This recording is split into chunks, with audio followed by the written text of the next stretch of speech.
Mesdames et messieurs, vous avez découvert que c'est Stizo, celui-là même qui a fait trembler le pays dans les années 95, 96, 97 et oh là là, comme on dit.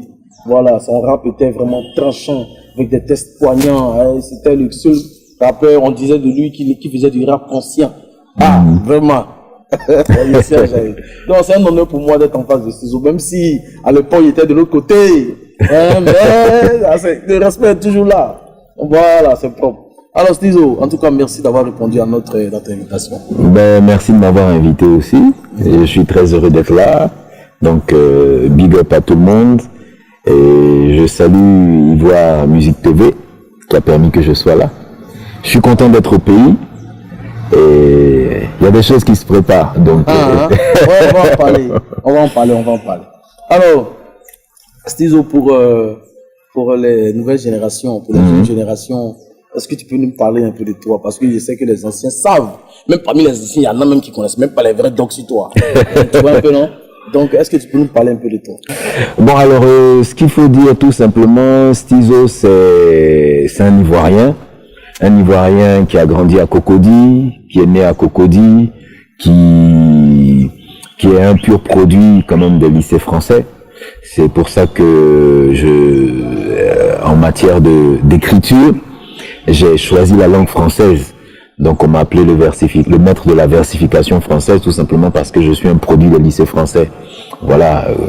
Donc je crois qu'aujourd'hui, ayant grandi dans la commune de Cocody, on a voulu un jour commencer à faire de la musique.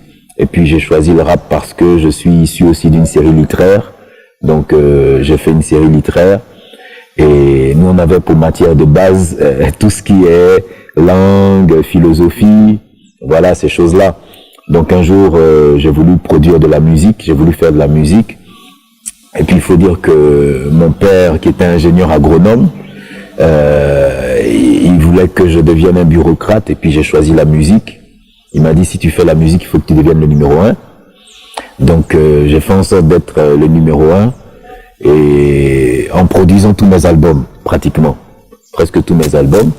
Après, dans la vague, on a créé des concepts, dont le groupe La Flotte Impériale, et puis on a donné un souffle à des groupes comme 1549, Naomi Sisterval, Neverfell, Wagmel, DDF, etc. Et ça crée le mouvement hip-hop. Voilà, donc en gros c'est l'histoire, c'est le résumé. C'est vrai qu'après j'ai rencontré quand même MC Claver, qui je pense que sans lui les choses ne se seraient pas passées comme elles se sont passées, parce que je m'y connaissais pas en médias, et c'est lui qui était l'homme de médias. Donc du coup, je suis parti vers lui avec ma première prod, et puis il est devenu mon manager, c'est comme ça qu'on a lancé les choses. Et il faut dire quand même que, pour la petite histoire de Stizo, nous on voulait percer, on voulait être célèbre, et toutes ces personnes ne croyaient en nous. Je me rappelle comme ça une petite anecdote, je suis parti chez Top Visage, et j'ai rencontré, n'est-ce pas, le directeur de publication de l'époque. Et donc je lui ai demandé combien ça coûte de faire une première page et tout ça. Il m'a dit non, mais on te connaît pas, tu es qui? On connaît Reste, on te connaît pas. Mais tout le monde nous disait ça. C'est là qu'on a créé le défi Stizo Almighty, parce qu'on avait marre que tout le monde, on en avait marre que tout le monde nous dise on vous connaît pas, vous n'êtes personne. Et on leur a dit écoutez, à partir de ce moment-là, on va devenir quelqu'un. Ouais, c'est ça. Voilà. Et puis entre guillemets, alors si on peut s'exprimer, si on a chié pour leur donner, pour que oui, parce que sinon ça n'allait pas prendre. Donc ça n'allait pas prendre. Donc pour la petite histoire, comme tu l'as dit tout à l'heure en introduction, on a réussi à diviser la nation en deux. Almighty, qui était mon rival de l'époque, et moi, on a réussi à diviser la nation en deux. Et même le jour du défi à l'Hôtel Ivoire, les gens sont venus du Togo, du Bénin, du Sénégal, de tous les pays limitrophes, juste pour aller au palais des congrès de l'Hôtel Ivoire. Et là, ce qui allait se passer, là, le rap avait gagné, tout simplement. Donc tous ceux qui sont là aujourd'hui, bon, ils doivent savoir que il y a des fers de lance. Voilà, et avant nous, il y a eu MC Claver, il y a eu Yves Zobo Junior, il y a eu Fulgence Cassis, etc. Il y a eu plein de personnes. C'est la petite histoire. Super. Alors Stizo, toi-même tu disais tout à l'heure que les clashs, ça servait à rien et tout. je pense que c'est avec le recul. Oui, bon, j'ai pas dit que ça sert à rien. J'ai dit que ça peut conduire à quelque chose de grave, dans la mesure où, aux États-Unis, le modèle qu'on avait, qui était Tupac et Biggie, les deux sont morts. Bien sûr. Les deux sont morts. Donc, c'est pour ça que je dis que bon, c'est pas évident. Je disais qu'il y avait un artiste ici un jour qui est parti contre un autre artiste, il a sorti son arme.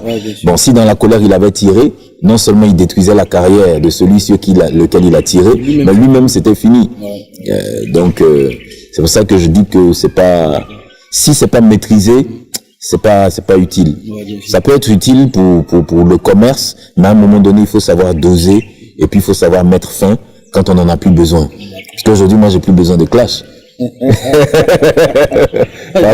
partout je vais, on me connaît, j'ai plus besoin de clash. Mais Stizo, et tu conviens avec moi que le fait que vous êtes resté longtemps en clash, c'est ce qui a un peu tué le rap ivoire. Non. Que vous êtes à la base, c'est vous qui avez fait qu'aujourd'hui, le rap ivoire Mais c'est quoi le rap ivoire? Le rap ivoirien, le rap de Côte d'Ivoire. Le rap ivoirien? Oui, le rap de Côte d'Ivoire. Non. Le rap de Côte d'Ivoire, je veux dire que, au contraire, moi je comprends pas. Je disais à Almighty de son vivant, juste avant qu'il meure, je lui disais, mais je comprends pas. On quitte la Côte d'Ivoire pendant 15 ans, on revient, et puis personne n'a pris notre place. Oui, qu'est-ce que j'appelle personne n'a pris notre place? C'est-à-dire, une personne qui est reconnue nationalement dans tous les recoins, parce qu'on nous connaît dans des villages même que nous-mêmes on ignore le nom. Et j'en ai fait l'expérience, hein, quand on partait. Bon, Stizo, c'était 7 mois de tournée par an. C'est-à-dire, dans l'année, il y a 12 mois. Mais chaque année, on faisait 7 mois. Il fallait que je me retire. Sinon, j'allais mourir de fatigue. Et donc, le rap, moi, dès le départ, j'étais autoproducteur. J'étais producteur du Prix à payer, de L'Homme est un loup pour l'homme, 1 volume 1, volume 2. J'ai produit le duo avec Mighty Predator. Et puis, j'ai produit certains groupes. Quand il y a quelqu'un qui donne la flamme et qui lance, tout le monde se doit de rebondir dessus et puis de partir. Maintenant, c'est vrai que à l'époque, j'étais le seul businessman de l'histoire. Donc, quand je me suis retiré, il n'y avait plus de producteur pour le faire. Mais quand tu marches avec quelqu'un, même Jésus, quand il marchait avec les disciples, il devait partir. Et quand il est parti, il leur a dit, ne quittez pas la vie jusqu'à ce que vous receviez ce que le Père a promis, le Saint-Esprit survenant sur vous, c'est-à-dire la puissance. Dès qu'ils ont reçu ça, paf, jusqu'à aujourd'hui, on parle de l'évangile.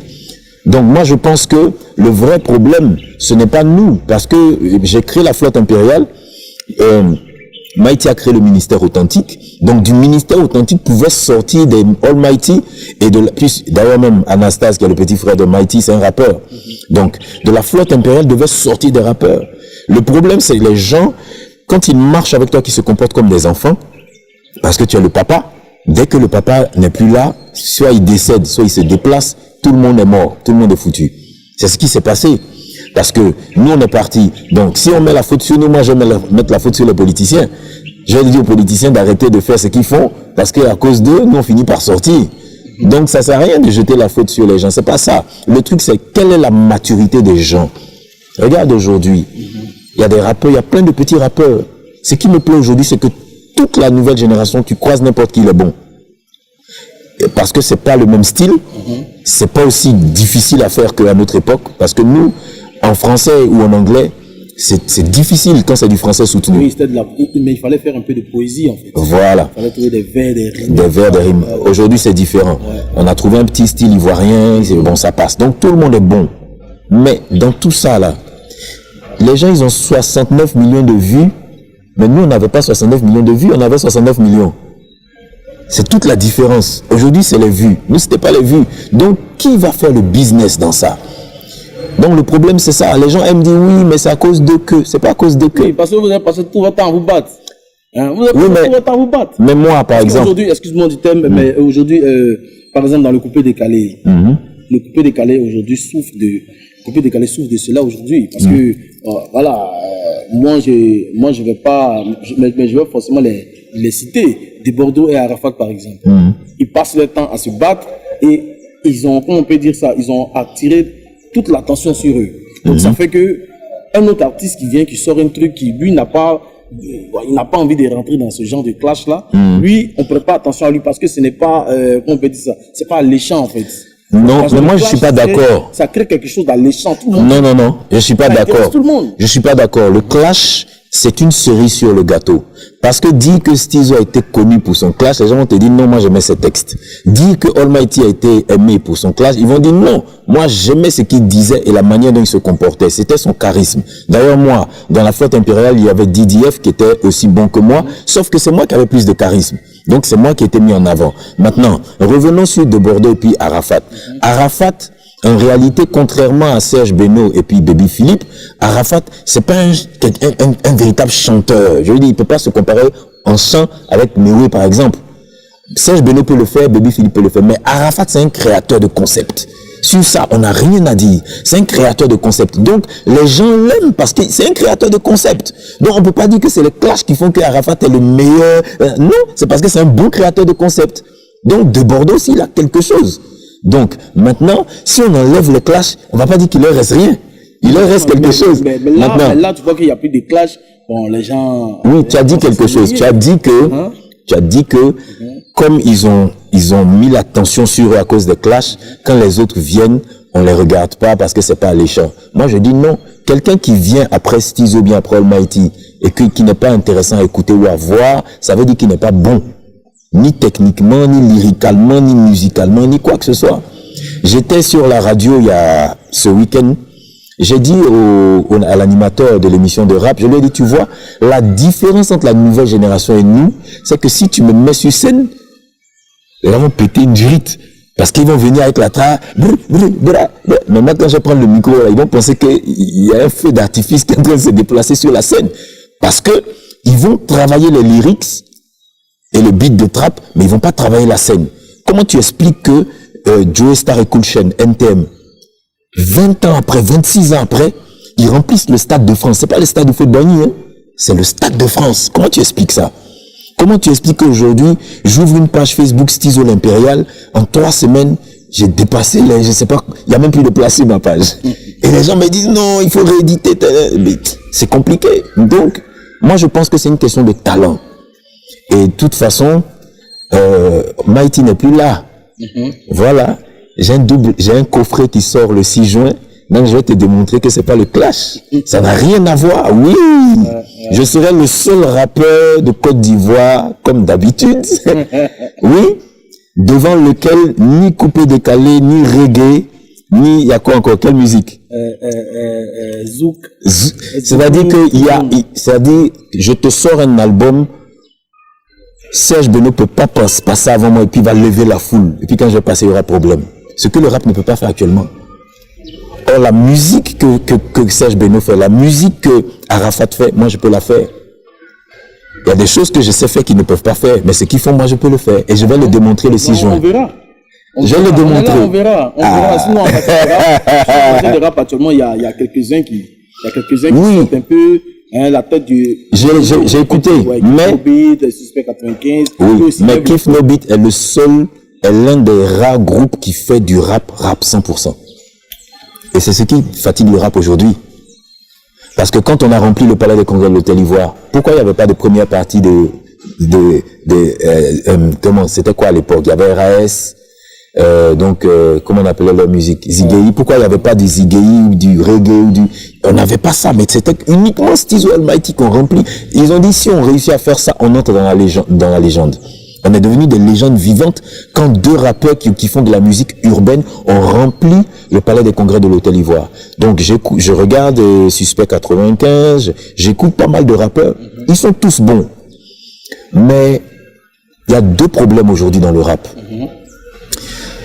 La première chose, c'est que tu écoutes tout ce que j'ai dit dans mes textes, des anciens albums. Si tu trouves une grossièreté, je te donne 50 000 par grossièreté. Ah, mais c'est tellement simple. Oui, je te donne 50 000 par grossièreté. Et après, les rappeurs qui sont venus après nous se sont trompés. Comme on portait des baguilles. Donc, ils pensaient que, en fait, quand on portait nos tenues, on faisait descendre nos pantalons. Or, c'était faux. Nos pantalons étaient amples, mais on ne faisait pas descendre. Donc, si tu trouves une seule photo de Stisou, tu vois son caleçon, je te donne 100 000 francs par photo. Non, c'est tellement clair. Oui, non, mais ça relève un peu de ce que toi tu avais choisi comme créneau. Non, mais ça fait pas. Non. Propre sur lui. Non, c'est pas ça. Qui dans ses tests n'était pas agressif, ne disait pas de gros mots et tout. Non, j'étais agressif sans dire de gros mots. Bien sûr, j'étais agressif, mais toi, comment on peut dire ça, tu donnais plutôt des conseils, tu disais plutôt des choses voilà, qui avaient relation avec ce qui mais quel est le but de chanter? Quel est le but? C'est de vendre des disques. Chanter, quel est le but? C'est de vendre des disques, avoir de l'argent. Bon, donc, la génération qui est là aujourd'hui, si par exemple Kif No Beat arrive et qu'on les regarde plus, c'est parce que tous ceux qui aiment le rap se sont sentis, ils ont vu qu'il y a du 100% RAP. Alors que beaucoup sont venus, ils ont essayé de diluer. Mais 80% des artistes de coupé décalé sont des anciens rappeurs. Toi-même, tu sais. Oui, parce que... Quand ils sont venus avec la gestuelle, j'ai dit, mais qu'est-ce qu'ils font ces gars-là? Ils sont venus, ils chantaient du coupé décalé, mais ils avaient des gestuelles de rappeurs. C'était bizarre. Ils avaient des tenues de rappeurs, et puis ils avaient toute la danse qu'il y a dans le hip-hop, c'est ça qu'ils ont ramené, ils ont retranscrit les grands moulins, les toupies, les quoi. Donc, à partir du moment où, donc, ils se disent que où on a échoué là, c'est pas bon. C'est-à-dire, ramassons tout ça, on va aller ailleurs parce que là-bas, ça sent bon. C'est ce qui s'est passé. Aujourd'hui, tout le monde sait que ce sont des gars des anciens du hip-hop qui ont transité. Donc, ils ont gardé la gestuelle. Quand tu prends DJ Jacob, par exemple, c'était l'ancien traître. Celui que tu avais chopé à Almighty. Ça avait encore créé beaucoup de polémiques à l'époque. Bon, je l'ai jamais considéré comme un traître, mais... Et le jour du show, on se rend compte que DJ Jacob a fui Almighty pour venir chez Stizo. Non. DJ Jacob, il a beaucoup d'argent. Hein? DJ Jacob, c'était le DJ de tout le mouvement. Il n'y en avait pas beaucoup en Afrique. Et donc, c'était le DJ de tout le mouvement. Et puis, de toute façon, moi, je pense que là, c'est pas que j'avais de l'argent, mais tous les membres de la flotte impériale, c'était des étudiants. On s'est rencontrés en BTS, hein, DDF, Neverfell. Donc, pour faire des disques, on cotisait. Oui, mais bien sûr, mais quand on dit enfant de crocodile, on connaît. Non, mais mes parents n'ont jamais investi dans ma musique parce que mon père ne voulait pas. J'ai fait un stage en entreprise. Comment tu as fait pour t'autoproduire en fait? Voilà. En fait, j'ai fait un stage en entreprise. Et puis, à partir de ce stage-là, je suis parti à Djamé, où je pouvais trouver un studio le studio le moins cher. À l'époque, c'était le studio de Joël Kangara. Donc, je suis parti, j'ai payé. Et comme je n'avais pas beaucoup d'argent, j'ai enregistré tout le prix à payer en une journée. Ce qui est très difficile à faire. J'ai enregistré en une journée. Et c'était ces albums-là qui ont rapporté des millions, parce que je pourrais jamais mentir pour dire que le rap ne rapporte pas d'argent et que ça nous a pas rapporté, ça a rapporté beaucoup d'argent. Mais j'ai investi 50 000 seulement pour avoir des millions après. Donc, après ça, il me fallait une stratégie parce que je m'y connaissais pas. C'est là que je suis parti sur Fréquence 2 parce que MC Claver était le seul à avoir l'émission de rap sur toute la Côte d'Ivoire. Et je lui ai dit, bon, si tu deviens mon manager, je te donne 50% de tout ce que je gagne. C'est un jeu d'esprit. Non, je lui ai donné 50%. C'est le seul que tout le monde voit, voilà. Tout le monde écoute. Si lui, il est avec toi, c'est sûr. Voilà.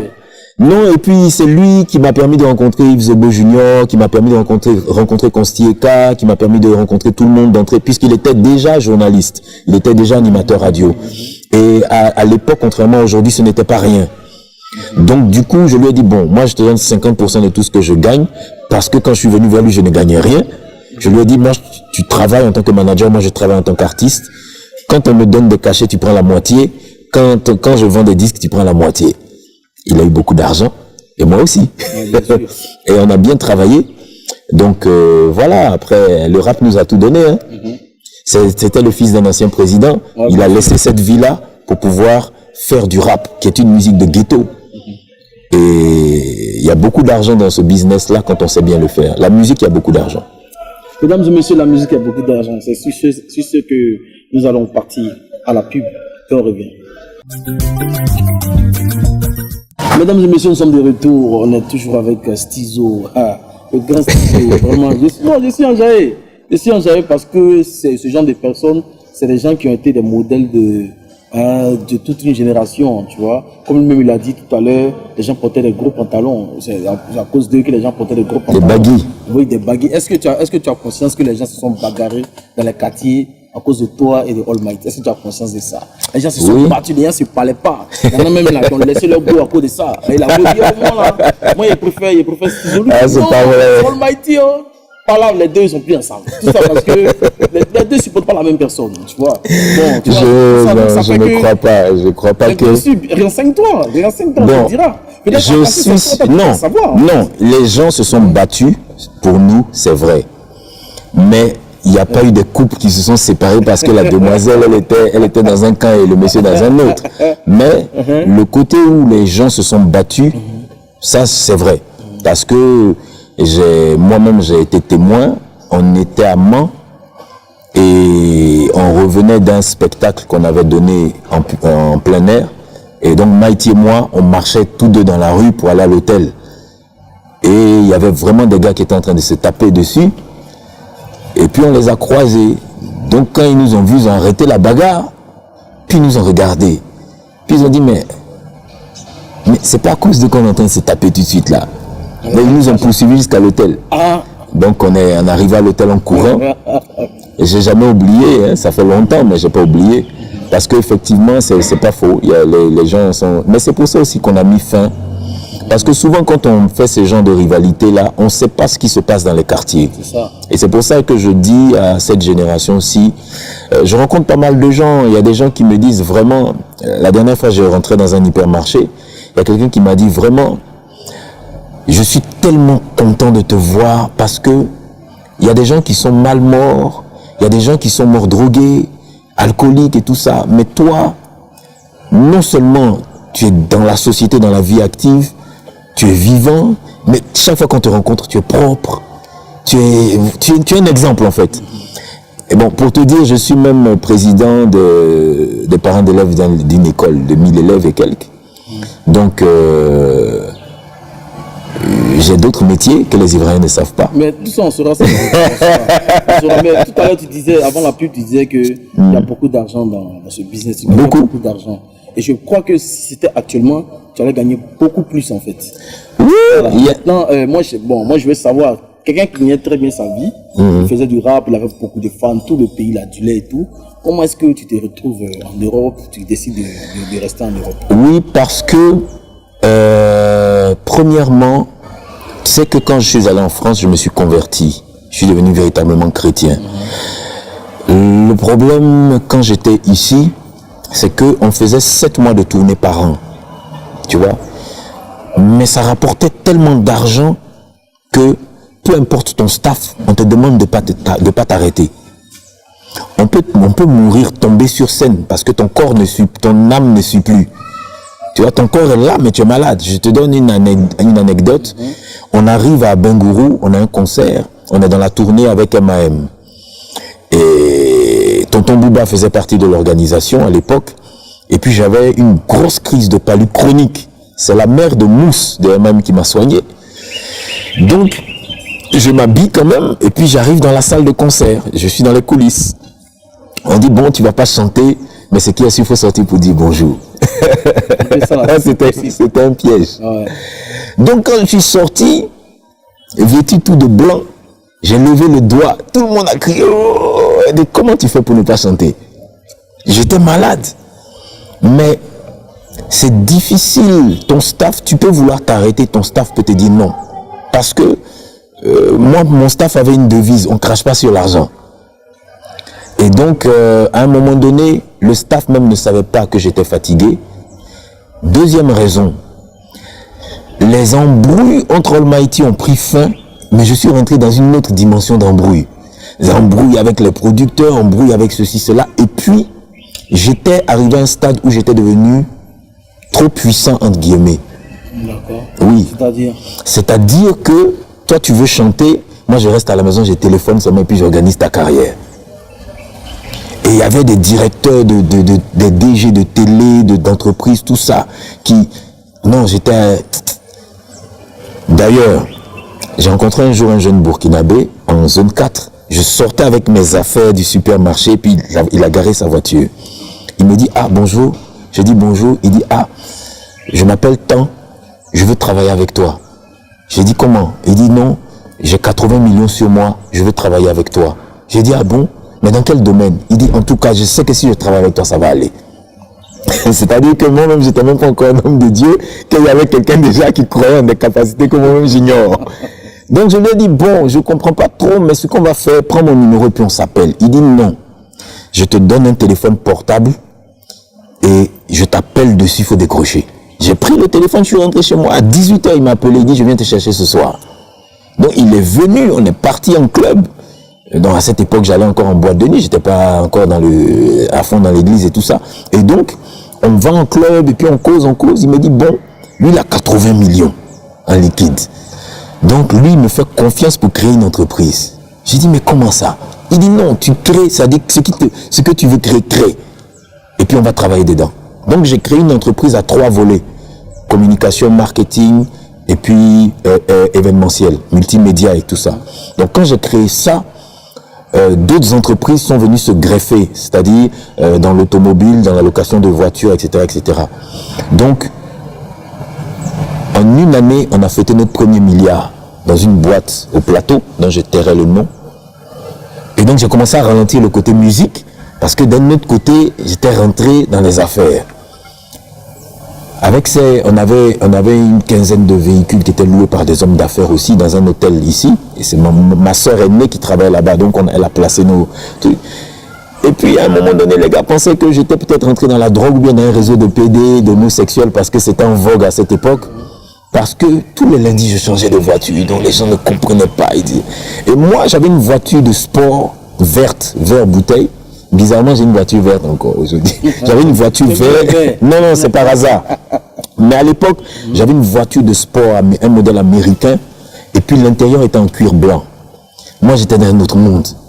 J'étais dans une autre dimension. Et j'ai fait beaucoup de jaloux. On m'a combattu à un niveau. Si je quittais pas le pays, on allait me flinguer. C'était grave. À un tel point que quand j'ai signé mon label, j'étais le seul, j'étais trop loin. Tu peux même pas savoir à quel niveau. Parce que le mouvement hip-hop de Côte d'Ivoire reposait sur moi, à un moment donné. Pourquoi? Parce que j'étais producteur et je produisais, j'aimais ça. Donc, je suis allé voir le DG de Jat Music, qui était la seule maison de disques de Côte d'Ivoire à l'époque. C'était un Français, Alain Texier. Et j'étais arrivé au stade où je prenais le petit déjeuner avec lui au bord de la piscine le matin, on cause, parce que j'étais dans une autre dimension. Et puis j'étais l'une de ses meilleures ventes. Il m'a dit, je t'aime parce que Alpha Blondy et toi, vous ne me demandez jamais de l'argent. Mais les autres artistes là, donne-moi un peu, je suis un galet d'homme. Mais toi, tu ne demandes jamais. Mais tu fais tes affaires. Donc il a signé mon label. Donc c'est là que Escalator a commencé à décoller. Parce que lui préfinançait ce que je produisais. Donc à partir de cet instant-là, j'étais devenu comme le Dr Dre. Les gens n'aimaient pas ça. Ça les fatiguait. Donc quand j'ai lancé mon label, les gars m'ont torpillé. J'arrive sur le lieu de lancement où les médias sont là, les journalistes, tout le monde, les télévisions, ils sont là. Et puis on dit, ah, le propriétaire dit de fermer parce que vraiment, tu n'es pas en harmonie avec l'autre artiste là. Donc je tairai leur nom parce que bon, aujourd'hui, donc il y avait d'autres artistes qui n'étaient pas dans le hip-hop, qui aussi n'aimaient pas ma tête. Et ils avaient torpillé le local, le lieu qui appartenait à l'un de leurs amis. Parce qu'à l'époque, comme aujourd'hui, c'était ceux qui boivent champagne ensemble. Voilà, ils peuvent torpiller des gens. Et donc, quand ils ont torpillé, il était déjà 16 heures, tout le monde venait. J'ai pris mon téléphone, j'ai téléphoné au boss du Clubhouse de Plateau. On a transféré toute la cérémonie, tout le matériel, tout le matos et tout le public. J'ai payé tout. Et puis tout le monde s'est déporté. Baba Cool m'a dit, tu es trop fort. C'est-à-dire, j'ai déporté une cérémonie qui vient d'être torpillée dans un autre lieu au bord d'une piscine. Et puis on a fait les choses. Donc à un moment donné, il fallait que je parte. Et puis derrière moi, les gens se sont associés pour inventer des histoires, pour tout ça pour m'éteindre. Et puis, mais moi j'étais en paix parce que à un moment donné, j'ai eu besoin d'un pays où on ne me connaît pas. Tu sais qu'il y a beaucoup d'artistes qui sont morts parce qu'ils ont fait des pétages de plomb sur le plan international. Moi, j'en connais. Il y a des gens qui étaient célèbres. Je donne un exemple d'une célèbre artiste, Dalida, française. Enfin, elle n'était pas française d'origine, mais elle vivait en France. Elle est morte, les gens n'ont même pas su pourquoi, comment, etc., etc. Mais à un moment donné, tu vis des choses. Les gens ne savent pas. Les gens ne savent pas. Et c'était trop lourd. D'accord, mais c'était trop lourd, mais à côté de ça, c'est vrai que tu t'es combattu, tu t'es attaqué et tout, mais à côté de ça, tu gagnais beaucoup d'argent, tu arrivais à rencontrer certaines personnes et tout. Oui. Moi, je pense que tu aurais pu peut-être te dire, bon, le mouvement repose sur moi. Avant même que je parte, il faut que je m'arrange, que, voilà, pour organiser le mouvement. Non, je me suis dit que MC Claver, j'ai quitté la Côte d'Ivoire, je l'ai laissé là. Je me suis dit, lui, je n'ai rien à lui apprendre. Il connaît tout. Donc lui, il peut le faire. Il avait son label qui s'appelait Label Africa ou quoi. Jean-Marc Guirandou avait Coast to Coast. Je l'ai laissé là. Jean-Marc, c'est quelqu'un que j'appréciais beaucoup malgré nos différends parce que quand il touchait un artiste, ça marchait. Ça, j'ai rien à dire. Il prend quelqu'un, ça marche. Donc Jean-Marc Guirandou était là, MC Claver était là, ça suffisait. Si aujourd'hui, il n'y a pas eu une explosion, je pense que ça aussi, ça doit être un enseignement pour nous. L'amertume. Mais comment tu expliques ça? Le fait que toi tu sois parti et ils sont restés, mais ils n'ont pas réussi à créer d'autres Almighty, ils n'ont pas réussi à créer d'autres Tezo pour que le mouvement rap. Parce que toi, tu gagnais ta vie en tant que rappeur. Oui. Tu gagnais très bien. Rappeur, artiste et producteur. Oui, bien sûr. Oui. Mais moi, je prends d'abord le côté rappeur. Oui. Tu arrivais à vendre des disques et tout. Tu arrivais à vivre de ça, en fait. Mais c'est pas tous les rappeurs qui vivaient de ça. C'est pas tous les rappeurs qui arrivaient à s'en sortir et tout, tu vois. Mais ils n'ont pas réussi à créer d'autres artistes.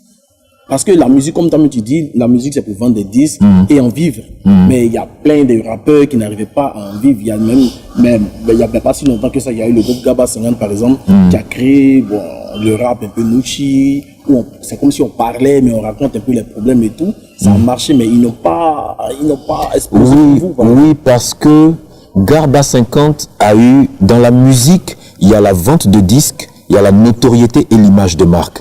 Les jeunes pensent que quand tu as la notoriété, ça veut dire que tu as réussi.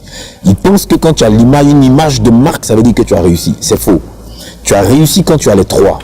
Donc nous, on a réussi à avoir les trois parce qu'il y a eu une organisation. J'avais un staff qui était quand même efficace et solide. Là, quand tu parles de Garba 50, tu parles de Jean-Marc Guirandou. Lui, il avait une autre manière de faire de la production qui n'avait rien à voir avec ce qu'MC Claver faisait. MC Claver savait que le but, c'est de faire de l'argent.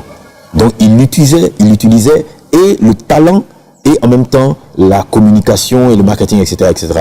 Or, Jean-Marc Guirandou, il prend un artiste, il le met, il le produit, mais je ne pense pas que derrière, il y avait le marketing de mon époque. Je pense pas.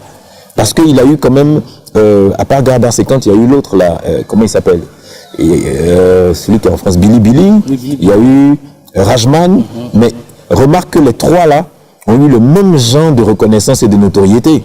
Pourquoi c'est pas parti plus loin? C'est le marketing qui a fait défaut. C'est le marketing qui a fait défaut derrière. Parce qu'il fallait créer des concepts et pas mal de choses derrière. D'accord. Maintenant, quand Tizo décide de s'installer en Europe, de s'installer en France, comment il vit ses premiers mois, sinon ses premières années en France?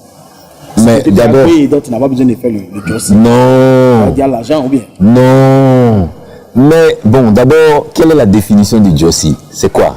Non, le Jossi, d'abord quand tu arrives, tu n'as pas de papier. Alors peut-être que toi, tu vas nous expliquer que tu avais déjà tes papiers. Non, moi d'abord parce que pour que je puisse répondre aux questions, il faut que tu donnes les définitions. C'est quoi un Jossi? Non, le Jossi, il y a deux définitions. Le Jossi, il y a d'abord comment on peut dire ça? La première étape, où tu arrives en Europe, où tu n'as pas de papier, tu travailles au noir, c'est-à-dire que tu prends les papiers de quelqu'un, ou quelqu'un t'engage, il sait que tu n'as pas les papiers, tu dois te payer 100 Jossi, ça vient de quelle langue? C'est le Nushi. Mais ça vient de Djoula. Oui, du Djoula, bien sûr. Jossi, ça veut dire quoi? Jossi, ça veut dire travailler. Mais Jossi, ça veut pas dire travailler au noir. Oui, mais c'est ce que je t'explique. Non, mais il va poser la question, il ne répond pas. Non, vas-y. C'est ce que je t'explique que dans la réalité, en fait, tu arrives, je pense que Jossi, tu laves les assiettes, c'est chaud, c'est compliqué. Voilà, non. Après, tu commences à bien travailler, en fait. Je pense, non, il ne faut pas voir les choses comme ça. Tous les Ivoiriens qui vont en France ne lavent pas des assiettes. Et je ne crois pas que le Jossi, ça veut dire laver des assiettes. Je pense que le Jossi, ça veut dire...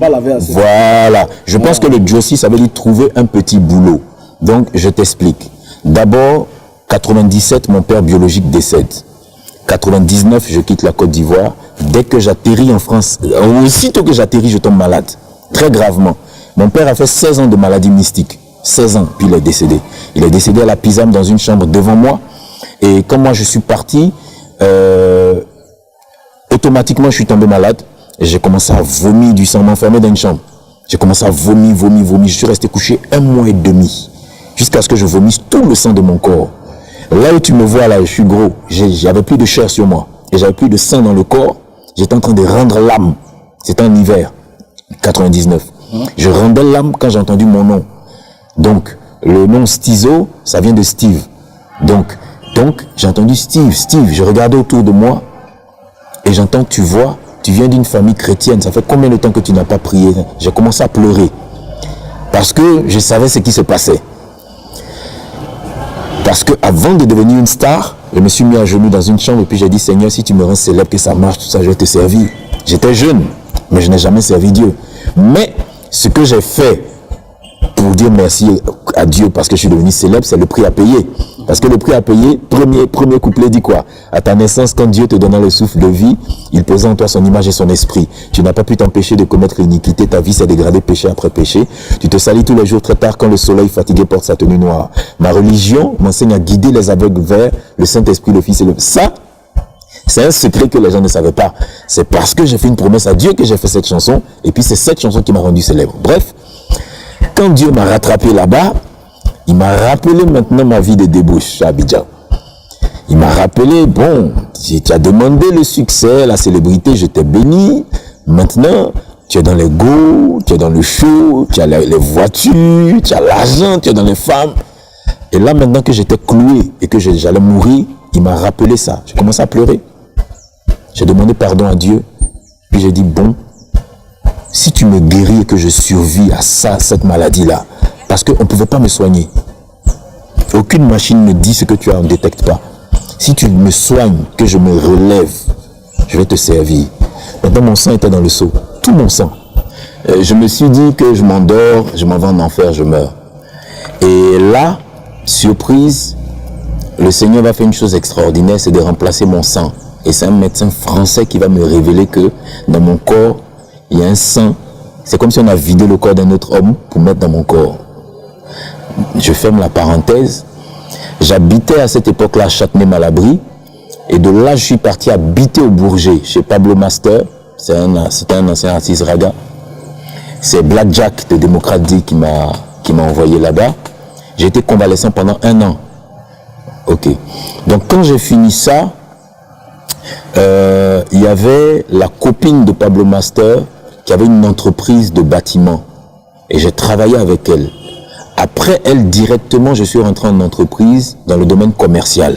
Quand tu as travaillé dans le bâtiment, c'était quel boulot tu faisais? On fait tout. On fait tout. Ah, oui. On fait tout. C'est-à-dire que, au fait, si tu veux, elle venait d'ouvrir une entreprise et elle avait besoin de quelqu'un à côté d'elle. Donc, autant pour faire de la démarche commerciale, que même quand on va sur les chantiers, comme chef de chantier et tout ça. Donc j'ai fait ça. Ensuite, tu n'as pas soulevé les briques, tu n'as pas été maçon un peu, tout ça. Tu n'as pas fait le manawaya. C'est pas ça. Bon, moi, je ne sais pas répéter les mots nussi, mais je pense que, mais je crois, moi, au fait, moi, dans ma vie, je pense pas que, comme on dit, parce que quand on me voit, on dit non, c'est un choco, non. Moi. T'es un choco. Non. C'est pas parce qu'on a peut-être un teint qui est un peu clair qu'on est un choco. Moi, quand je suis rentré dans cette entreprise de bâtiment là, j'ai fait tous les niveaux, autant dans l'administratif que sur le terrain. Je suis même monté sur des échafaudages. Mais c'est ça, il te demande, tu vas parler depuis. Mais si, mais c'est ce que je t'explique. Tu as monté sur les échafauds, tu as soulevé les briques, les sacs, les sols, j'ai tout fait. Oh. J'ai tout fait. Il faut dire que quand moi je suis arrivé en France, j'ai décidé, je ne voulais plus revenir en Côte d'Ivoire. J'ai décidé d'arrêter la musique. J'avais plus envie de refaire certaines expériences. Donc ça a été une expérience. Après, c'est vrai que moi mon CV il est très lourd parce que je suis rentré dans le domaine commercial et j'ai fait 15 ans dans le domaine commercial dans différentes entreprises où jusqu'à présent j'ai les certificats de travail, tu vois. Donc j'aurais pu faire comme tout le monde, mais j'avais envie, parce que j'avais ça en moi, de gravir les échelons et de faire certaines choses. même ouvrir des entreprises. Donc, rapidement, parce que j'ai fait 8 ans en tant que conseiller en sécurité, et là en Côte d'Ivoire, j'ai l'agrément de l'État. Donc, parce que je suis conseiller en sécurité. Donc, j'ai fait ça. Mais là où je suis resté plus longtemps, c'est dans le domaine commercial, parce que c'est là où je suis très fort. Mais j'avoue que je pensais plus à la musique, jusqu'à ce qu'au fur et à mesure, je commence à racheter du matériel, créer mon studio d'enregistrement, mon home studio, etc., créer un studio commercial. Et puis vers 2006, je suis devenu réalisateur. Donc j'ai commencé à produire pour des chaînes de télé, créer même des chaînes de télé pour certains hommes de Dieu, etc. J'ai croisé quelquefois Mousse même de M.A.M, puisqu'il était dans la réalisation aussi. J'ai produit un DVD pour Papa Wemba avec, j'ai fait 8 clips, je crois, ça s'appelle Mokre Kesse. J'en parle pas parce que, tu sais, quand je suis passé de la vie mondaine à l'église, peu importe ce que je fais, j'en fais plus la publicité comme ça. Donc, mais je pense que je ne dirais pas que je n'ai pas traversé les mêmes difficultés que les autres, parce que je suis parti avec un visa touriste, je crois, de 3 mois, et au bout de 3 mois, mon visa a expiré. Donc, moi, quand on me dit que quelqu'un n'a pas de papier, au fait, les gens trichent. Les Africains, quand ils vont, ils cachent leurs papiers pour dire qu'ils n'en ont pas. Parce qu'ils se disent que si on les prend avec, on saura de quel pays ils viennent. Or, moi, je suis parti à l'ambassade de Côte d'Ivoire et j'ai fait faire une carte consulaire. Et du coup, je me déplaçais maintenant avec ma carte consulaire et mon passeport, malgré le visa expiré, jusqu'à ce que je demande quelque chose à Dieu. J'ai dit au Seigneur que je voulais le servir dans toute l'Europe. Et c'est là que j'ai, de manière encore surnaturelle, parce que j'ai vu un ange qui m'a dit des choses, etc., etc. Et puis, je me suis rappelé de mon ancienne promesse. Si tu me guéris, je vais devenir un homme de Dieu. C'est là que j'ai eu le titre de séjour de 10 ans. Mais j'ai traversé les mêmes choses que les autres. C'est-à-dire que j'avais envie d'avoir mon titre de séjour parce que mon visa avait expiré et tout ça. Donc j'ai traversé les mêmes choses. Sauf que je me suis pas orienté dans les mêmes choses parce que j'ai rencontré beaucoup d'Ivoiriens, tout ça, qui allaient entre la prison et puis Château Rouge, bien Château d'Eau. J'ai vu beaucoup la preuve. J'habitais dans le 93 à Saint-Denis, dans le 9-3 comme on dit. C'est le ghetto. Et puis, donc de chez Pablo Master, en 2000, j'ai pris mon appartement, 2001, à Saint-Denis. Et puis de Saint-Denis, je suis passé dans le 17e arrondissement. Donc j'habitais, quand tu sors au métro La Fourche, il y a un McDonald's, j'habitais au-dessus. Dans le 17e, j'allais à pied sur les champs. Donc je me suis battu pour toujours rester dans mon élément de cocody. Oui, voilà, dans mon élément. Pour la galère. Non, c'est pas, mais la galère, des fois, tu dois la subir. Oui, je veux dire que quand je suis arrivé en France, c'était la grâce de Dieu, j'ai vécu les mêmes choses, les mêmes difficultés. Donc, les mêmes difficultés. Comme tu as dit tout à l'heure, tu as vu. Donc, si travailler dans le bâtiment avec cette dame, c'est le Jossi. Donc, tu peux dire oui, j'ai Jossi. Ouais, tu as Jossi. Le grand studio à Jossi. Alors, donc, après. Non, il n'y a que toi qui m'appelles Grand. Hein. Moi-même, je ne m'appelle pas Grand. Non, mais c'est mieux que nous, on t'appelle Grand que tu t'appelles si Grand. Tu veux. Ils vont dire que le gars là, il se vante trop, il a trop la bouche. Non, pourquoi? Mais bon, tu sais, il y a beaucoup de choses de ma vie que les gens ne savent pas. Je fais un flashback. Ce que vous devez savoir, ce que les gens peuvent savoir en Côte d'Ivoire qui ne savent pas, c'est que moi, je n'ai pas été financé par ni mon père ni ma mère. Mon père, c'est lui qui a fabriqué les cubes magie. Il avait de l'argent. C'est un gars, en tout cas, il avait de l'argent. Ma mère aussi, elle était secrétaire de direction du DG de la Caisse Table. C'est là-bas où le cacao sort. Donc, il y avait le blé. Mais j'ai fugué. Le problème, c'est que j'ai fugué. J'ai fugué. Donc, comme on disait à mon époque dans le quartier, je suis allé en fugie. Et pour une femme. C'est-à-dire que mes parents, il y avait une personne que mes parents ne voulaient pas. Et moi, je voulais cette fille-là. Donc, j'ai décidé de quitter la maison. Donc, quand j'ai quitté le cocon familial, j'ai tout fermé derrière moi. Or, j'étais pas encore une star. Donc, j'ai vécu mon lot de galères avant que le prix à payer ne sorte. Puisque mon père ne m'a pas donné d'argent, ma mère ne m'a pas donné d'argent, je devais me battre. Donc, quand je suis sorti, j'étais dans la rue. Et j'ai pris ma foi pour dire, bon, je vais prendre une maison, je vais vivre avec cette personne-là. Et puis, et c'est là, bon, le prix à payer est sorti. Donc, c'est pour ça que je devais devenir numéro 1. Je ne pouvais pas échouer parce que tu savais que derrière c'était chaud. C'était chaud. Ouais. J'ai fui la maison. Donc voilà, quand mon père est décédé, je n'étais déjà plus à la maison. Donc je me dis, j'ai vécu ça. Ça a été difficile. Mais quand on te voit à la télé, on se dit que tout est facile. Mais tout n'a jamais été dit et facile pour Stizo. C'est pas un gars de Cocody, les parents ont géré. Et puis la percée. À l'époque, c'est ce que nous on entendait. On disait que bon, Almighty c'est un enfant d'Adjamé, c'est un enfant de la galère. Stizo c'est un enfant de Cocody. Il a les sous. Voilà, c'est deux mondes qui s'affrontent. Non, on a vécu, Almighty et moi, on a vécu les mêmes choses, sauf que je me suis organisé rapidement. C'est d'ailleurs là que lui et Guirandou, Jean-Marc Guirandou se sont séparés. Parce qu'un jour, le car pour aller en tournée, il fait le tour du quartier, il va chercher tous les artistes. Et donc, il est arrivé chez moi, et puis il a dit, mais comment on fait la même musique et puis tu as plus d'argent que moi? Je lui ai dit, bon, rentre, je vais t'expliquer rapidement. Je lui ai dit, tu vois, Jean-Marc Guirandou t'a produit. Moi, je m'auto-produis. Donc, quand les disques sortent, je prends l'argent des disques. Maintenant, ma musique, là, si c'est pas Fantôme, qui est aujourd'hui Naftali, qui compose, c'est moi-même qui compose. Donc, je suis auteur, compositeur, producteur. Donc, quand je prends tout cet argent-là, je prends l'argent maintenant des cachets. Donc, on n'est pas la même chose. Quand il a compris ça, il allait faire parler avec son producteur. Non, il a cassé le contrat.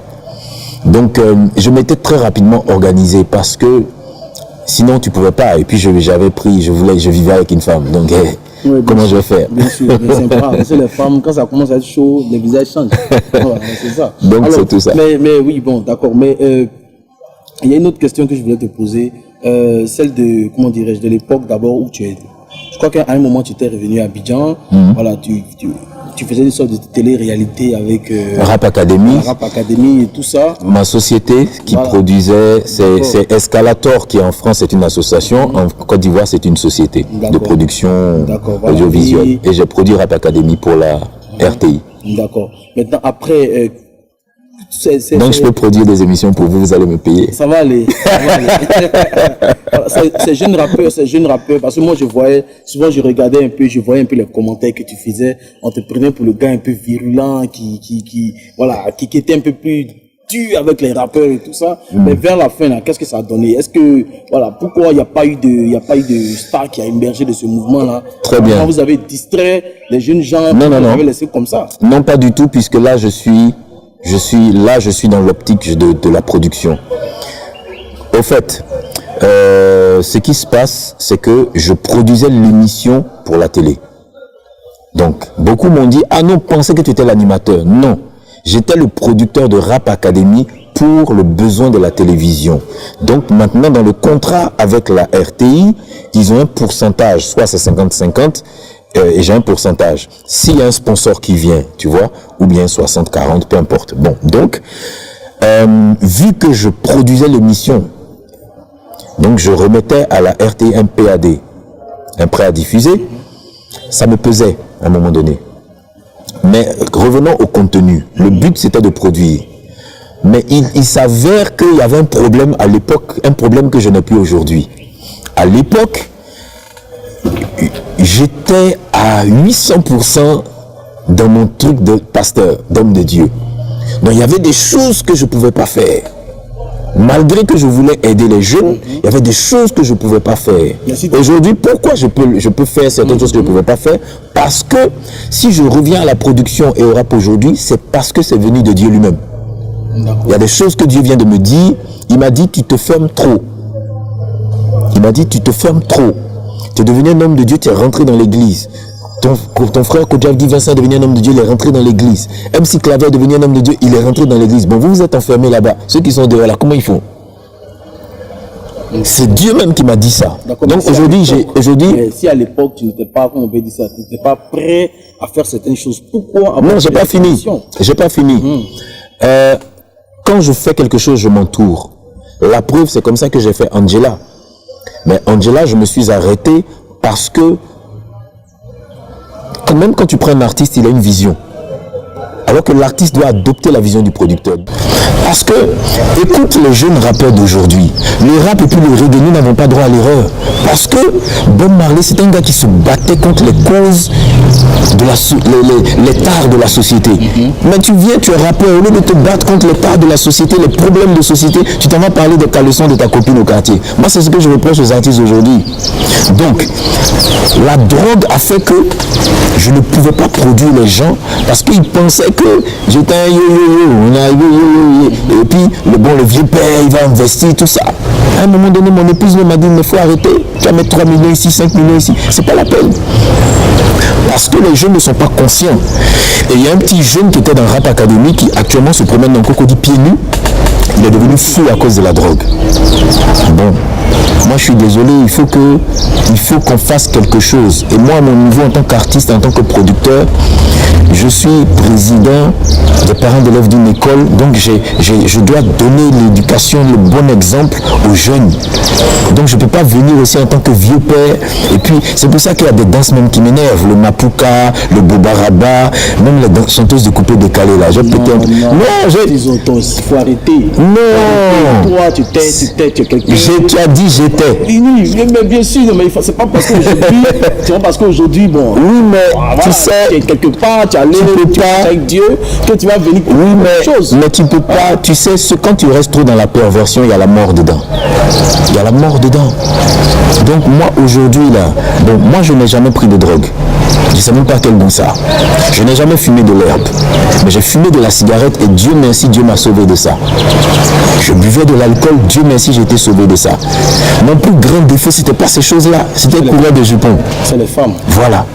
Dieu merci, je suis sorti de ça. Bon, donc quand les jeunes arrivent, qu'ils pensent qu'ils sont arrivés chez le vieux père, il va dépenser, c'est-à-dire on va faire la bêtise et puis il va cautionner, ça ne marche pas.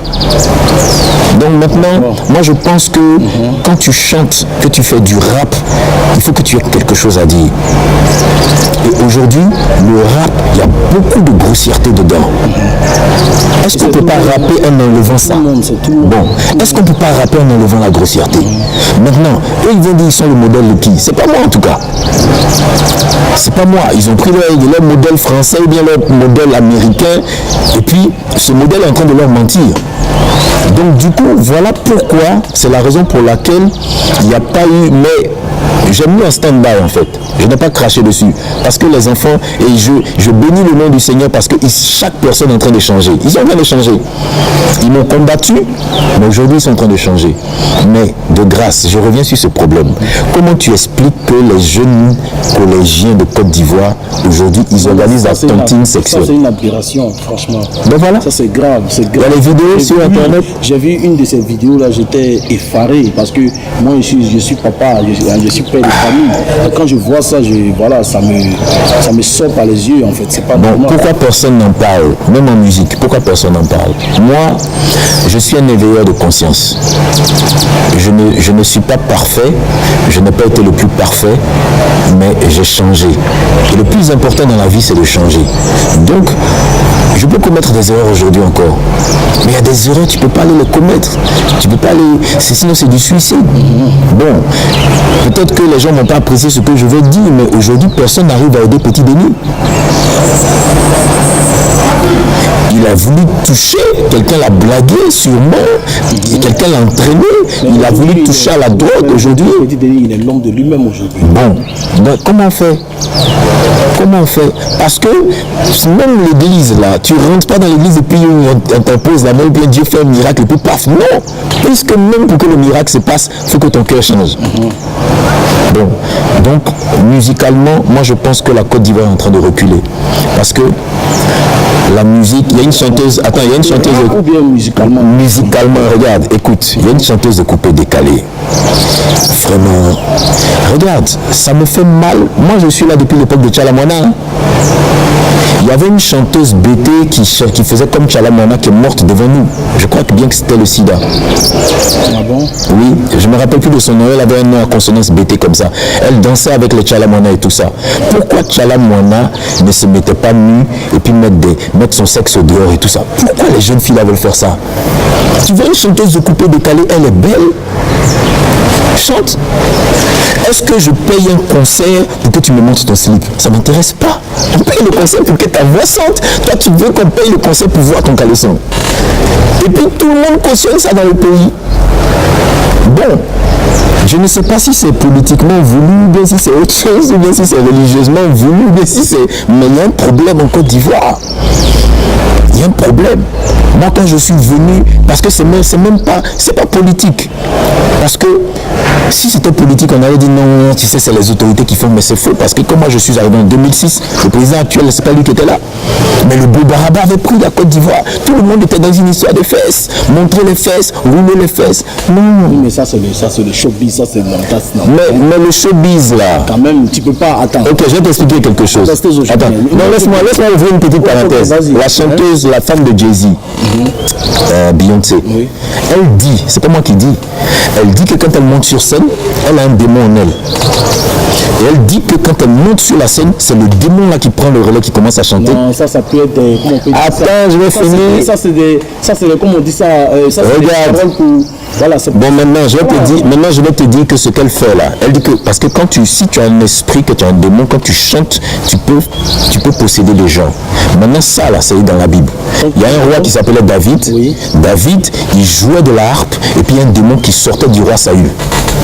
Si on peut faire sortir un démon du corps de quelqu'un en faisant de la musique, ça veut dire qu'on peut introduire des démons en faisant de la musique. Donc toi, à l'époque où tu moussais là, où tu faisais une mouche, tu avais un démon qui possédait les gens.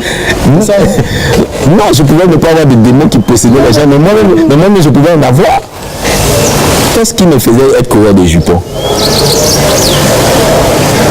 Tu disais que c'est un natif. Mais pourquoi comme ça? Non, mais pourquoi je ne le suis plus? Parce qu'on change. Non, tu ne peux pas changer comme ça. Il y a un esprit qui prend le contrôle. Quand il part, tu redeviens normal. Tu redeviens normal. Donc, quand il y a des choses qui ne sont pas bien. Donc, bon, pour revenir, je sais que c'est une page qui est triste. Je sais que toi, ça te rend triste. Mesdames et messieurs, il y a le bébé, qui est là. Donc, vous avez entendu savoir. Ça, c'est pas c'est comme ça.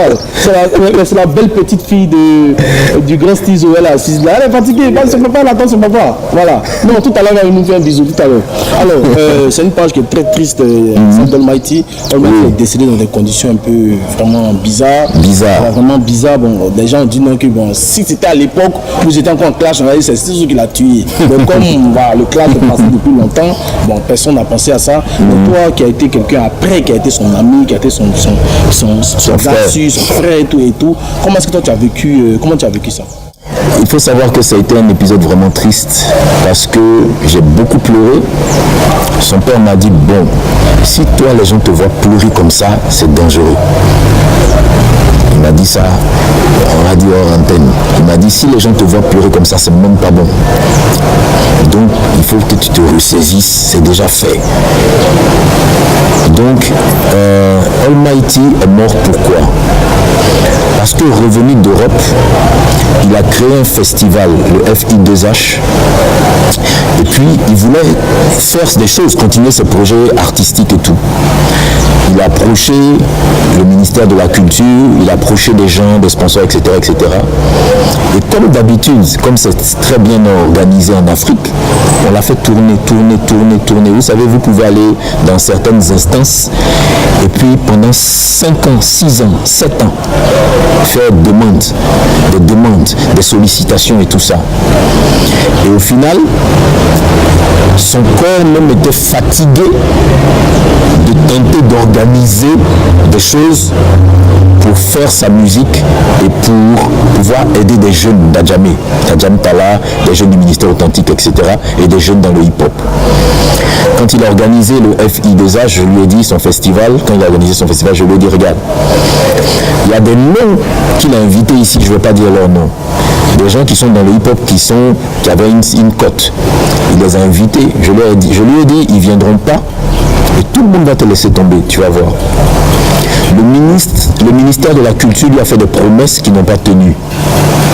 Ils lui ont fait pas mal de promesses qui n'ont pas tenu, des engagements qui n'ont pas tenu. Et c'est toutes ces choses-là qui l'ont tué. On peut dire que oui, il y avait sûrement d'autres choses, mais le corps s'épuise. Et si vous regardez les dernières émissions de Rap Academy, ou bien vous allez même sur ma page Facebook, vous allez que voir physiquement, il avait les joues creuses, il était fatigué. Il était fatigué. Donc quand ton âme est fatiguée, ton esprit est fatigué, ton corps est fatigué, tu lâches. Moi, je lui ai parlé la veille, il est mort dans la nuit. C'était trop rapide. Et on dit non, que c'est une crise de palu. Bon, non, il était hyper fatigué. Les gens ont faim, ça va pas. Les gens ont faim. Donc, il peut y avoir des problèmes dans d'autres, mais pas chez les artistes qui égayent les gens. Pas chez les artistes, ça ne va pas. Tu sais combien on payait pour à la Chichou. Merci chérie. Hey, ton papa te manque. Mesdames et messieurs, nous sommes de retour, on aborde maintenant la troisième et dernière partie de notre émission.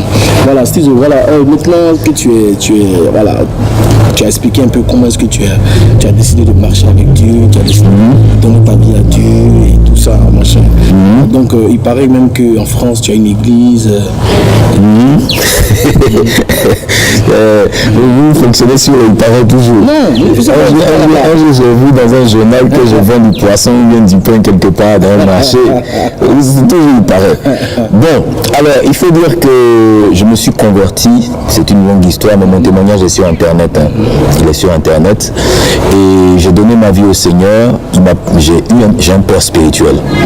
J'ai un père spirituel. J'ai fait le ministère avec lui pendant une époque. Et 5 ans après, moi-même je suis rentré dans le ministère.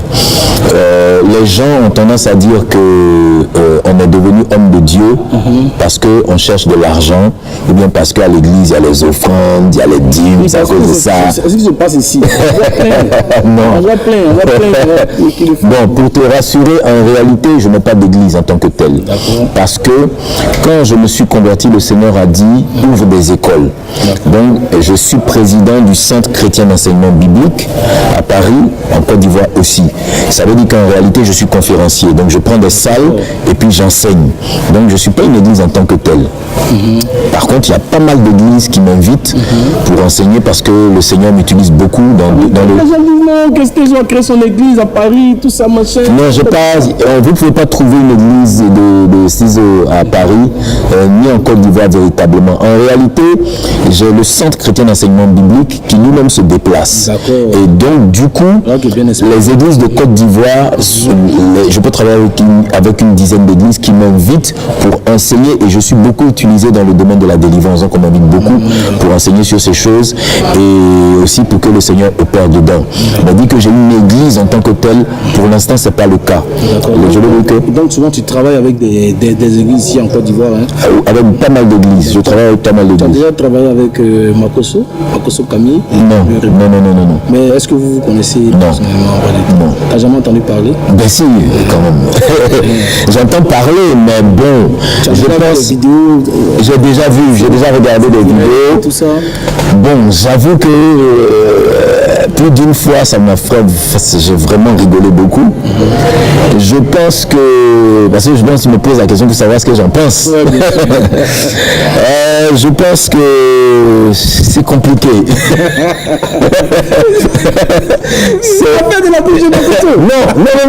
Non, pas du tout. Pas du tout, non. Pourquoi j'aurais peur de sa bouche? Non. C'est compliqué. Je trouve sa situation compliquée. Parce que, d'abord, les gens ont dit, le bishop Kojak Vincent est devenu pasteur, Stizo est devenu pasteur, Musique Lamé est devenu pasteur, tout le monde est devenu pasteur, Salas est devenu pasteur. Mais moi, aujourd'hui, je pense que nous sommes un signe. Les gens ont plus vu l'histoire de non, ça doit être du business, alors que les gens ne se sont pas dit, est-ce que c'est pas un signe? Parce que tant que tu m'as pas vu prêcher, tu peux pas jamais savoir quelle dimension j'ai. Tant que tu n'as pas vu le Seigneur m'utiliser, tu peux pas le savoir. Donc, au fait, on est un signe de la fin. Et les gens ne prêtent pas attention à ça. Il y a des choses que Makosso dit, je suis pas d'accord. On n'a jamais eu en parler, le jour que je le croise, je parlerai de ça avec lui. Deuxièmement, je pense que, comme un président de la République, mon père spirituel me disait, on a besoin de beaucoup de conseillers. Et je pense que sur ce plan-là, peut-être qu'il n'y a pas beaucoup de gens qui nous disent comment faire, parce qu'à cause de son caractère, il y a des choses qu'il peut ne pas accepter. Parce que moi, je lui aurais dit, pour certains paramètres, de ne pas le faire comme ça. Parce que les gens du monde sont plus gentils que les chrétiens dans l'église. Et maintenant, comme je dis, il y a des choses que je ne suis pas d'accord. Ça veut dire que bibliquement, je me dis que non, ça, c'est pas, je ne suis pas d'accord sur ça. Lui-même, il dit souvent aussi que voilà, l'attitude qu'il a sur les réseaux sociaux, c'est pas la même attitude qu'il a quand il est en train de prêcher à l'église et tout ça. Bon. C'est comme il y a des gens qui vont dire que si je passe à Fafa et que j'ai mis une casquette, c'est que je ne suis pas un homme de Dieu. Ouais. Bon, voilà. Ben, alors, on prend ça comme ça. Ouais. Chacun prend ça comme il veut, en fait. Maintenant, à la fin, il y aura un jugement pour nous tous. Bien sûr, ça, c'est clair. Ça, c'est inévitable. Voilà. Alors, Stizo, dis-moi, maintenant, voilà, tu lances très bientôt un album. Oui, c'est un coffret avec 2 disques à l'intérieur. Ah bon? Oui, 2 disques à l'intérieur parce que avant, je faisais uniquement du rap. Et avec ma dimension spirituelle, je suis passé au R&B, je suis passé à la chanson en tant que telle. Donc il y aura du rap certes, mais il y aura un CD consacré au R&B et il y aura un CD consacré au rap. En fait, c'est un coffret. Maintenant, dans ce coffret, la particularité, c'est qu'il y aura pas mal de photos, des photos d'époque, des photos en baggy, tout ça. Il y aura des photos d'époque, des photos avec Bustaflex, NTM, Cool Chain, tous les gars de l'époque, tout ce que j'ai fait avant. Aujourd'hui, on ne trouve pas beaucoup de photos avec Stizo, qui a les cheveux, la barbe et tout. Donc, il y aura les photos d'époque avec les nattes, tout ça. Voilà, c'est un coffret en fait. D'accord. Qu'est-ce que tu dis des gens qui se plaignent du fait qu'on utilise le rap pour chanter Dieu, on utilise le zoubou pour chanter Dieu, on utilise, on peut dire, comme les gens le disent, la musique du monde. On utilise la musique du monde pour venir chanter Dieu, pour venir faire des louanges à Dieu. Qu'est-ce que tu dis de ces personnes qui critiquent cela? Mais déjà, ton émission ne suffit pas pour parler de ça. Déjà, ça ne suffit pas. Non, un peu sur moi. Mais d'abord, premièrement, il faut avoir la définition de ce qu'on appelle une musique mondaine. Parce que, à l'époque, les gens disaient par exemple que je chantais pour le monde alors que le prix à payer parlait de Dieu. Tu vois ce que je veux dire? Oui. C'est clair, dans la chanson je dis, ma religion m'enseigne à guider les aveugles vers le Saint-Esprit, le Fils et le Père. Donc à ce niveau-là, je ne suis pas en train de chanter pour Satan. On est bien d'accord. Je parle bien de la religion. Et je parle bien de Dieu. Mais pourtant, à l'époque, les gens disent non, ils chantent pour le monde. Donc déjà, il faut que les gens analysent avant de parler. Parce que les gens confondent les définitions. Il faut que les gens définissent ce que c'est une musique mondaine. Moi je dirais plutôt... Le rap n'est pas né à l'église, le rap est né... Le rap n'est pas né à l'église, mais si j'ouvre la Bible et que je commence... Le rap a une définition. Qu'est-ce que le rap? Le rap, c'est parler sur une musique en faisant des rimes et des figures de style. Donc, je peux prendre Matthieu 5, et puis Matthieu 5, je commence à lire Matthieu 5 sur une musique. Je suis en train de rapper. D'autant plus que je vais mettre des rimes et tout ça, je suis en train de rapper le Matthieu 5. Matthieu 5, c'est un livre de la Bible, c'est l'évangile. À quel moment ça t'intervient ici? Il n'intervient pas. Donc comment tu vas dire à une personne qui est en train de rapper la Bible qu'elle est en train de rapper un démon, ou bien elle a un démon, ou bien elle est en train de faire une musique mondaine? Elle n'est pas en train de faire une musique mondaine. Tu vois ce que je veux dire? Oui, je vois. Donc, à partir de ce moment-là, je pense que les gens, peut-être, ils n'ont qu'à préciser que on parle de gospel quand tu chantes la Bible. Ça veut dire que tes paroles sont des paroles bibliques. Mais il n'y a pas de rythmique gospel. Parce qu'aujourd'hui, tu vas voir des gens qui vont dire je te fais de la louange. C'est le même truc que tu vas trouver chez les Zoubous, c'est le même truc que tu vas trouver chez les coupés décalés. Donc à quel moment c'est devenu du gospel? C'est devenu du gospel parce que dans ses paroles, il est en train de parler de la Bible, de Dieu, de Jésus, etc. Bon, tu vas voir quelqu'un qui va faire du reggae. Mais au fait, le livre de la Genèse explique que la première personne qui a fabriqué le premier instrument de musique, c'était l'un des fils de Caïn. Or, Caïn est le fils maudit. On l'avait déjà chassé quand il a enfanté un enfant qui a créé une guitare. Cet enfant-là, d'où est venue la musique et la guitare, le modèle? Il a pris ça dans le corps de son père qui est Adam, et Adam, lui, il avait le Saint-Esprit. D'où le Saint-Esprit est venu dans le corps d'Adam? Il est venu de Dieu. Donc, tout vient de Dieu. Maintenant, Satan pervertit ce qu'il veut. Donc, je suis d'accord qu'on ne peut pas venir danser les Aouli à l'église. Parce qu'on m'a invité sur une chaîne de télé, bon, on a failli frapper le pasteur parce que là, il était en train de dire que les bobos n'ont qu'à venir à l'église. Je lui ai dit non, mais tu racontes n'importe quoi. Parce qu'on ne peut pas aller danser le Zaouli à l'église. Le Zaouli lui-même, là, c'est un masque d'une divinité. Moi, je suis gourou. Il y a un serpent sur sa tête, de la tête de cette femme.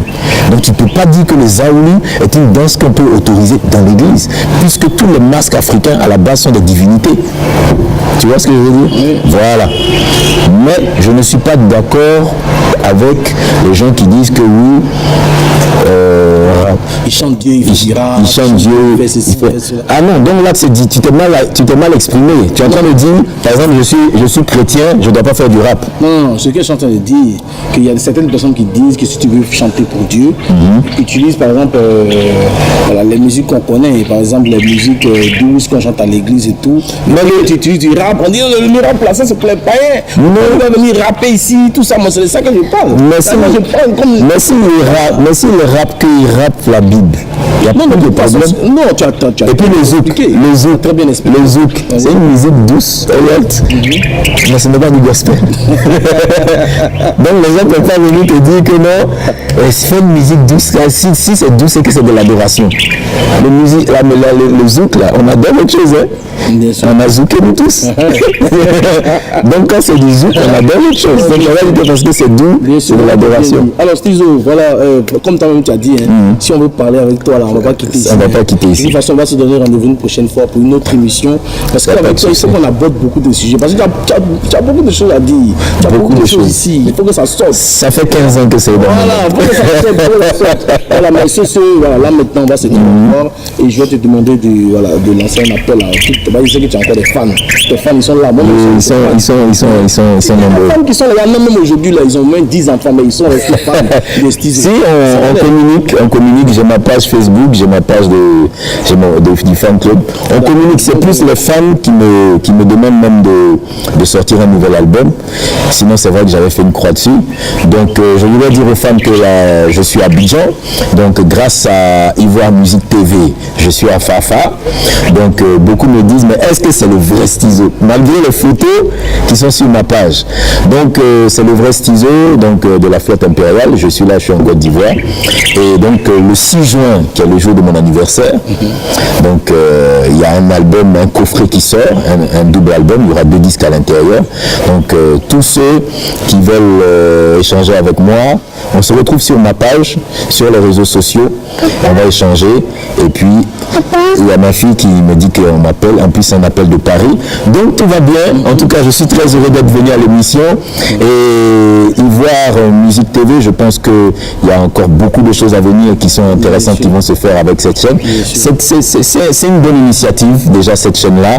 Parce que quand les étrangers viennent pour faire nos affaires, c'est pas bon. Donc, pour une fois, une chaîne qui est ivoirienne, et j'ai remarqué que vous gagnez beaucoup de terrain sur le terrain à Abidjan et partout, parce que tout simplement, la chaîne passe beaucoup de musique ivoirienne. Bien sûr. C'est très important, et je pense que c'est une chaîne qui va beaucoup aider les artistes ivoiriens à aller de l'avant. Et moi, je vous dis à bientôt.